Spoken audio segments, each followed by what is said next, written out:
ನಮಸ್ಕಾರ ಸ್ನೇಹಿತರೆ, ಬನ್ನಿ ನಮ್ಮ ಸಿಎಂ ನ್ಯೂಸ್ ಯೂಟ್ಯೂಬ್ ಚಾನೆಲ್ಗೆ ಸ್ವಾಗತ ಸುಸ್ವಾಗತ. ಇವತ್ತಿನ ಒಂದು ಶಾಕಿಂಗ್ ಸುದ್ದಿಯೊಂದಿಗೆ ನಾನು ನಿಮ್ಮೊಂದಿಗೆ. ಅಜ್ಜಂಪುರ ತಾಲೂಕು ಕನ್ನಡ ಜಾನಪದ ಪರಿಷತ್ ಮಹಿಳಾ ಘಟಕ ಉದ್ಘಾಟನೆ. ಶಿವನಿ ರೈಲ್ವೆ ಸ್ಟೇಷನ್ ಅಲ್ಲಿ 5.5 ವರ್ಷದ ಮಗುವಿನ ಮೇಲೆ ಅತ್ಯಾಚಾರ ಮಾಡಿ ಕೊಲೆ ಆರೋಪ. ಮಹಿಳೆಯರಿಗೆ ವಿಶೇಷವಾಗಿ ಜಾನಪದದ ಬಗ್ಗೆ ಅರಿವು ಮೂಡಿಸಬೇಕಾಗಿದೆ ಎಂದು ಕನ್ನಡ ಜಾನಪದ ಪರಿಷತ್ ರಾಜ್ಯಾಧ್ಯಕ್ಷರಾದ ಡಾಕ್ಟರ್ ಜಾನಪದ ಎಸ್ ಬಾಲಾಜಿ ಹೇಳಿದರು.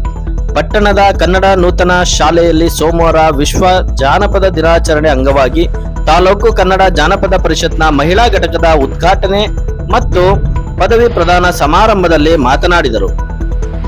ತಾಯಂದಿರು ಮಕ್ಕಳಿಗೆ ಜಾನಪದದ ಬಗ್ಗೆ ತಿಳುವಳಿಕೆ ನೀಡಿದರೆ ಆರೋಗ್ಯಕರ ಸಮಾಜ ನಿರ್ಮಾಣ ಸಾಕಾರವಾಗುತ್ತದೆ ಎಂದರು. ಪ್ರಾಸ್ತಾವಿಕವಾಗಿ ಮಾತನಾಡಿದ ಪ್ರಗತಿಪರ ಚಿಂತಕ ಇಮ್ರಾನ್ ಅಹಮದ್ ಬೇಗ್, ಸಾಮಾಜಿಕ ಕಡೆಗಣನೆ, ಶೈಕ್ಷಣಿಕ ನಿರ್ಲಕ್ಷ್ಯ, ಶೋಷಣೆಗೆ ಒಳಪಟ್ಟಿದ್ದು ಜಾನಪದ ಎಂದೇ ಪ್ರಚಲಿತವಾಗಿದೆ. ಆದರೆ ಜಾನಪದ ವಿಶ್ವಜ್ಞಾನಕೋಶ, ಅಪ್ರಕಟಿತ ಸಂವಿಧಾನ ಪ್ರಜಾಪ್ರಭುತ್ವದ ನೈಜ ಸ್ವರೂಪವಾಗಿದೆ ಎಂದರು. ಈ ಸಮಯದಲ್ಲಿ ಕಸಾಪ ಜಿಲ್ಲಾಧ್ಯಕ್ಷ ಸೂರಿ ಶ್ರೀನಿವಾಸ್ ರವರು, ಮುಗುಳಿ ಲಕ್ಷ್ಮೀದೇವಮ್ಮ, ಎಚ್.ಇ. ಸೋಮಶೇಖರಪ್ಪ, ವಿಶಾಲಾಕ್ಷಮ್ಮ, ಕೆ.ಸಿ. ವಿಜಯಕುಮಾರಿ, ಸಿಂಗಟಗೆರೆ ಸಿದ್ದಪ್ಪ, ರವಿ ದಳವಾಯಿ, ಮಧುಮಾಲತಿ, ಸಾಹಿತಿ ಡಿ.ಪಿ. ರಾಜಪ್ಪ ಹಾಗೂ ಇನ್ನಿತರರು ಭಾಗವಹಿಸಿದ್ದರು.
ರಾಜ್ಯದ ಜನತೆಗೆ ಒಂದು ಶಾಕಿಂಗ್ ನ್ಯೂಸ್.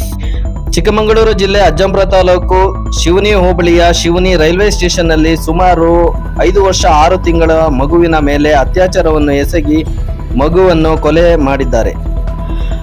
ಯತ್ರ ನಾರ್ಯಸ್ತು ಪೂಜ್ಯಂತೆ ತತ್ರ ರಮಂತೆ ದೇವತಃ. ಎಲ್ಲಿ ನಾರಿಯರನ್ನು ಪೂಜಿಸಲಾಗುತ್ತೋ ಅಲ್ಲಿ ದೇವತೆಗಳು ನೆಲೆಸಿರುತ್ತಾರೆ ಅನ್ನೋ ದೇಶ ನಮ್ಮದು. ಆದ್ರೆ ಇಲ್ಲಿ ನಡೆಯುತ್ತಿರೋ ಘಟನೆಗಳು ಮಾತ್ರ ಈ ಮಾತಿಗೆ ತದ್ವಿರುದ್ಧವಾಗಿ ನಡೆಯುತ್ತಿದೆ. ಇಷ್ಟು ದಿನ ಯಾವುದೋ ರಾಜ್ಯದಲ್ಲಿ, ಯಾವುದೋ ಊರಿನಲ್ಲಿ, ಯಾವುದೋ ಜಿಲ್ಲೆಯಲ್ಲಿ, ಎಲ್ಲೋ ದೂರದಲ್ಲಿ ಆಗುತ್ತಿದ್ದಂತಹ ಘಟನೆಗಳು ಈಗ ಪಕ್ಕದಲ್ಲೇ ನಡೆಯುತ್ತಾ ಇದೆ. ಪೋಷಕರೇ ಎಚ್ಚರದಿಂದಿರಿ, ಮಕ್ಕಳನ್ನ ನಿರ್ಲಕ್ಷಿಸಬೇಡಿ. ಶಿವನಿ ಹೋಬಳಿ ಶಿವನಿ ಆರ್.ಎಸ್. ಗ್ರಾಮದಲ್ಲಿ ಗುರುವಾರ ಮಧ್ಯಾಹ್ನದ ನಂತರ ಈ ಕೃತ್ಯ ನಡೆದಿದೆ ಎನ್ನಲಾಗಿದೆ. ಮಗು ಒಂದೇ ಇರುವುದನ್ನ ಗಮನಿಸಿ ಈ ಕೃತ್ಯವನ್ನ ಎಸಗಿದ್ದಾರೆ.